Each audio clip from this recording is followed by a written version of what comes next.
Bonjour et bienvenue en direct sur le plateau de la quotidienne de Crimes et Faits divers. Chaque jour sur Énergie 12, je vous raconte des histoires vraies, aussi fascinantes que bouleversantes, et nous les décryptons avec nos experts et nos invités. Parce que la réalité sera toujours plus forte que la meilleure série télé, voici le sommaire de ce nouveau numéro de Crimes et Faits divers. C'est l'un des mystères de cet été. Qu'est devenue Tiphaine Véron? Cette Française de 36 ans a disparu cet été durant ses vacances. Des vacances qu'elle avait choisi de passer au Japon, un pays qu'elle visitait pour la deuxième fois. Depuis le 29 juillet, ses proches n'ont aucune nouvelle d'elle. Ils sont rongés par l'inquiétude et se sont rendus sur place pendant 3 semaines pour tenter de la retrouver. À cette heure, ils n'ont pas de piste, pas d'indice. Mais comment, en 2018, est-il possible de disparaître ainsi? Personne ne comprend et vous verrez nos images sur place. Une famille désespérée qui a même fait appel à Emmanuel Macron, invité et témoignage. Dans cette quotidienne de Crimes et Faits divers, je vais vous raconter l'histoire d'une étrange disparition. Celle de Delphine de Tiphaine Véron, une Française de 36 ans, partie passer ses vacances au Japon cet été. 2 jours seulement après son arrivée, elle a littéralement disparu. Aucun indice, aucune piste. L'enquête pour la retrouver piétine et sa famille en France est dans l'angoisse. D'autant plus que, je vous le rappelle, cela se passe très loin, au Japon. Le vendredi 27 juillet 2018, Tiphaine Véron s'envole pour le Japon. Des vacances qu'elle prépare depuis 6 mois et qui doivent durer 3 semaines. C'est le deuxième voyage de cette jeune femme de 36 ans au pays du soleil levant. C'est une jeune femme qui a toujours été passionnée de culture française, de la culture russe. Japonaise, c'est venu plus tard, mais ça correspond à sa façon d'être calme, zen, posée. Et c'était pas un voyage à la légère, c'est un voyage organisé depuis des mois. Elle a fait un roadbook méticuleux, précis, détaillé de tout ce qu'elle allait voir et fait à la perfection. Le 28 juillet, Tiphaine Véron atterrit au Japon. Elle donne alors des nouvelles à sa famille. À son arrivée à Tokyo, elle nous a dit que tout allait bien. Elle nous a envoyé des vidéos, des photos. Elle était gaie, enthousiaste, ravie. Puis la jeune femme se rend comme prévu à Nikko, une petite ville touristique établie dans les montagnes à 150 km au nord de Tokyo.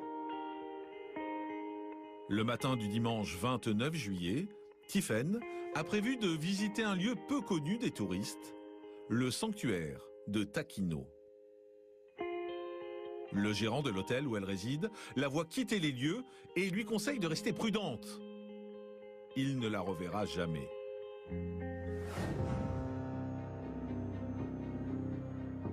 Très vite, la famille de la jeune femme s'inquiète de son silence. Car Tiphaine est très proche des siens et ne les aurait pas laissés sans nouvelles. C'est parce que surtout, elle sait qu'on s'inquiète pour elle. C'est une fille raisonnable et pour nous éviter qu'on la harcèle au téléphone d'elle-même, pour nous rassurer, elle nous envoie des textos, des messages. Célibataire et sans enfant, Tiphaine vit à Poitiers, où elle est auxiliaire de vie scolaire pour des enfants en situation de handicap. Effet particulier, elle est épileptique. Elle aurait donc pu être victime d'une crise et tomber. Ses proches lancent donc rapidement des appels à témoins sur les réseaux sociaux et alertent les autorités japonaises. Mais alors, où se trouve Tiphaine? A-t-elle été victime d'un accident? Ou la réalité est-elle beaucoup plus sordide?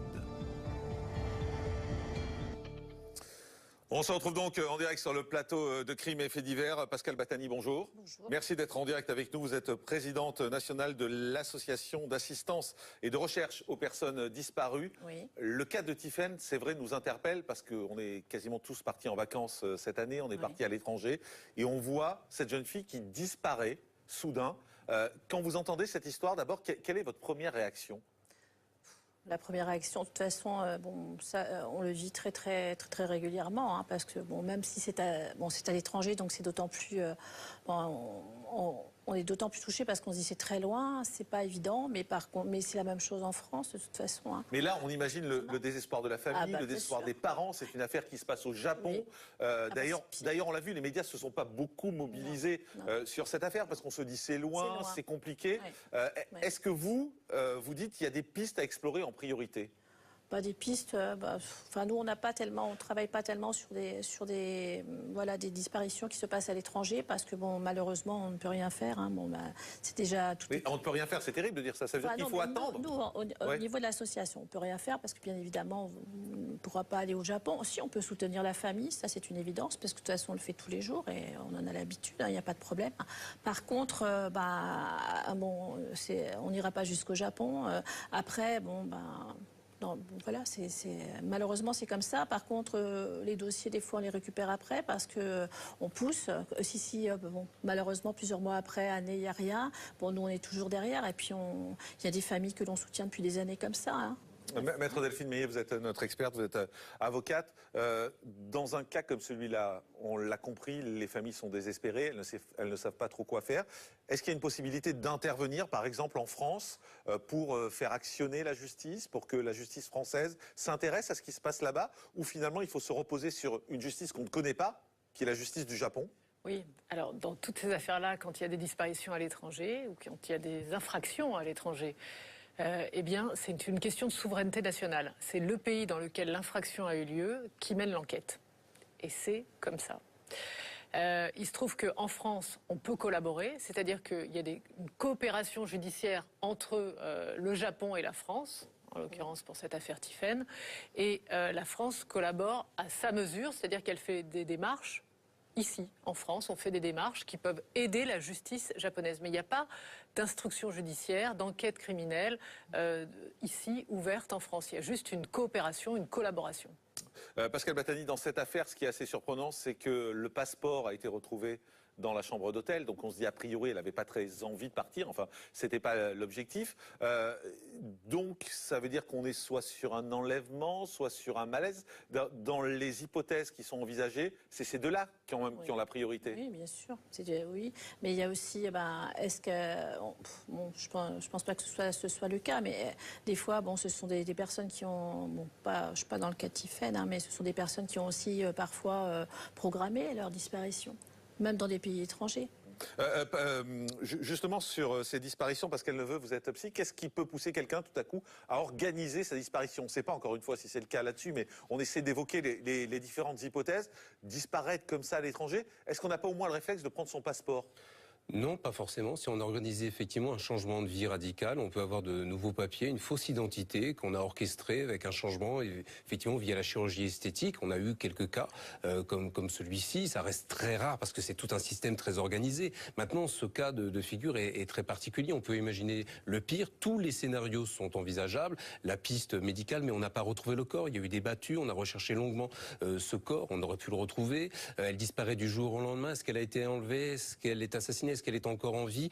C'est atroce pour toutes ces familles qui ont besoin de connaître la vérité, qui sont obligées de se déplacer sur place, donc de mettre entre parenthèses leur propre vie pour connaître la réalité de ce qui est arrivé à Tiphaine. Et c'est vrai que ça coûte de l'argent en plus pour ces familles d'aller sur place. Vous imaginez le Japon, puisque plus d'un mois après la disparition de Tiphaine, il n'y a toujours aucune trace de la jeune femme. Pourtant, ses proches ont employé les grands moyens pour tenter de la retrouver. Ils n'ont pas hésité, on le disait, à sauter dans un avion pour se rendre sur les lieux où elle a été vue pour la dernière fois. Les jours passent et Tiphaine ne réapparaît pas. Une véritable torture pour ses proches, qui se trouvent à plus de 9000 km d'elle. Le 3 août 2018, il décide donc de se rendre sur place pour tenter de la retrouver. Dès leur arrivée, il distribue des avis de recherche dans toute la ville. Est-ce que je peux lui laisser ça? Ouais, ah non, on va t'assister. On va peut-être récolter peu d'informations en faisant ça, mais c'est toujours mieux que rien. On croise vraiment les doigts pour cette distribution de tracts porte vraiment ses fruits, parce que là on est vraiment dans le noir pour l'instant. Les frères et sœurs de Tiphaine comptent bien faire avancer les choses. Mais l'enquête piétine. Le fait qu'il s'agisse d'une touriste étrangère complique les choses, notamment pour étudier son bornage téléphonique. Alors le 6 août, la mère de Tiphaine écrit une lettre publique à Emmanuel Macron pour solliciter son aide. Le vendredi 10 août, la police japonaise décide d'intensifier les recherches. 80 personnes sont mobilisées pour participer aux battues dans la forêt. Et des plongeurs sondent la rivière, à proximité de l'hôtel où la jeune femme a été vue pour la dernière fois. On recherche même en dehors des sentiers classiques, là où les touristes ne vont pas d'habitude. Un drone et un hélicoptère survolent même les lieux. Sans succès. La piste criminelle est alors privilégiée, car près du sanctuaire de Takino, que la Française voulait visiter, des panneaux alertent sur la présence des rôdeurs. Mais alors, Tiphaine a-t-elle fait une mauvaise rencontre? A-t-elle été enlevée? Le mystère reste entier, bien évidemment, dans cette affaire. Maître Delphine Meillet, on pense immédiatement à la téléphonie dans une affaire comme ça, puisque elle est partie avec son téléphone, c'est à peu près la seule chose qu'elle avait avec elle. Donc on se dit aujourd'hui, vu les moyens modernes et quand on suit un peu ces enquêtes, c'est assez simple de localiser, en tout cas une dernière fois, les gens avant qu'ils éteignent leur téléphone avec la téléphonie. Le seul problème, c'est qu'on est au Japon et c'est compliqué. Oui, ça a l'air compliqué parce qu'elle avait un téléphone français avec un opérateur français. Et il y a une question de coopération, encore une fois, entre l'opérateur français et la justice japonaise. Et éventuellement la justice française en intermédiaire. Donc là, me semble-t-il, dans le cadre de cette enquête sur Tiphaine, il y a un blocage à ce niveau-là et l'opérateur de téléphonie français ne communique pas les données de géolocalisation du téléphone, mais globalement, bornage. Ça se passe comment pour ce bornage? Quand on est en France, par exemple, c'est la justice qui doit obliger l'opérateur à donner les coordonnées et l'endroit où se situe la personne. Bien sûr, bien sûr. La justice contraint tous les opérateurs téléphoniques, et pas que les opérateurs téléphoniques, également les réseaux sociaux, à donner l'historique du bornage, l'historique des données transférées, l'historique des messages. Quand bien même ils ont été effacés, on obtient toute la vie à l'instant donné de la personne qu'on recherche. Oui, excusez-moi, maître, mais là, on est dans un cas quand même qui est un cas grave. Oui. C'est une personne qui a disparu, cela fait plusieurs semaines. On sait qu'en ayant simplement sa dernière position avec son téléphone, ça donnerait un élément clé sur ce qu'elle peut devenir. Et là, on nous dit, ah bah oui, mais il y a un problème entre la justice japonaise, la justice française, avec l'opérateur. On se dit quand même, enfin, soyons un peu sérieux, quoi. Il y a quand même une jeune fille qui a disparu. Oui, mais il y a la question du temps. Si vous voulez, elle a disparu le 27 juillet. On est aujourd'hui début septembre. Il faut peut-être laisser un peu de temps à l'opérateur téléphonique de réagir correctement. Si tant est qu'une fois il refuse, la deuxième fois il refusera peut-être pas. Et quoi qu'il en soit, à un moment donné, la justice le contraindra à fournir les données. À un moment donné, la justice peut les obliger. Mais le temps a passé. Imaginez qu'elle soit quelque part, qu'elle soit en mauvaise santé. On parlait de sa maladie, justement, tout à l'heure. Si elle est en mauvaise santé, on en est à 2 mois, quoi, aujourd'hui. Enfin, il n'y a pas de procédure d'urgence dans des cas comme ça? Si, de toute façon, dès que la justice française est au courant de cette affaire, d'ailleurs, en l'espèce, il y a des ambassades qui sont... l'ambassade du Japon et le Quai d'Orsay en France qui sont en relation, qui entretiennent beaucoup de communication. Et notamment sur cette question de téléphonie, on parviendra normalement à contraindre l'opérateur téléphonique à transmettre les données. En tout cas, c'est un élément important et on espère que ça va se décoincer. Pascal Battani, on a quand même l'impression que les familles, quand il y a une disparition comme ça, elles sont un peu perdues. Oui. C'est-à-dire qu'il n'y a personne qui les aide, il n'y a personne qui les prend en main. Il y a des gens comme vous, bien évidemment, mais je veux dire, il n'y a personne au niveau officiel. On voit cette famille pour la disparition de Tiphaine qui a été obligée d'appeler et d'en appeler à Emmanuel Macron. Oui. Bon, il ne s'est pas passé grand-chose derrière, même si les recherches sont reparties. Il y a une vraie solitude des familles. Oui, il y a une vraie solitude, c'est sûr. Et bon, sur le territoire français, c'est exactement la même chose, puisque de toute façon, les familles sont laissées pour compte. Et c'est bien pour ça, justement, que notre association a fait 33 propositions pour essayer aussi que les familles soient considérées comme des victimes. Parce que quand il y a une disparition, c'est très très dur. Hein. Puis bon, sans compter tous les problèmes administratifs qui vont se lier. Bon, puis supporter le départ. passer par toutes les phases psychologiques.